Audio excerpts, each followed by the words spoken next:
नमस्कार दोस्तों कोविड-19, HIV या फिर मंकी पॉक्स, ये तीनों गंभीर बीमारियां हैं, जानलेवा बीमारियां हैं और इनमें से अगर एक भी किसी को हो जाए तो फिर वो चिंतित हो उठता है, परिवार परेशान हो जाता है।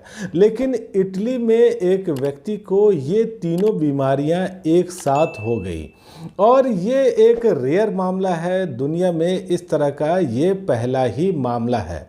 हालांकि कोविड-19 और मंकी पॉक्स होने के बाद लोग ठीक भी हुए हैं, लेकिन HIV होने के बाद तो भगवान ही मालिक है। तो दोस्तों, अभी जनरल ऑफ इन्फेक्शन में ये जानकारी दी गई है कि ये जो व्यक्ति है ये इटली का है, 36 साल का है। ये वेकेशन मनाने के लिए स्पेन गया था और वहाँ कई लोगों के साथ उसने अनप्रोटेक्टेड सेक्स किया था। तो 5 दिन के वेकेशन के बाद जब वो वापस लौटा तो उसके 9 दिन के बाद उसकी तबीयत खराब होने लगी। उसे बुखार हो गया, गले में खराश हो गया, बेहोशी छाने लगी और फिर उसको सिर दर्द होने लगा।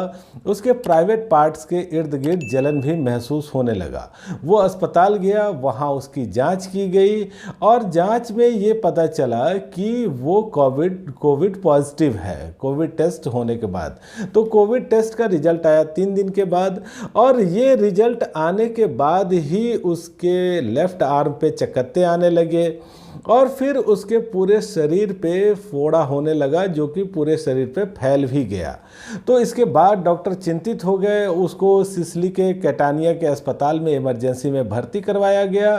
फिर ढेर सारे टेस्ट इसके किए गए और फिर ये पता चला कि ये व्यक्ति HIV से भी ग्रस्त है, मंकी पॉक्स से भी ग्रस्त है और कोविड-19 का भी शिकार हो चुका है।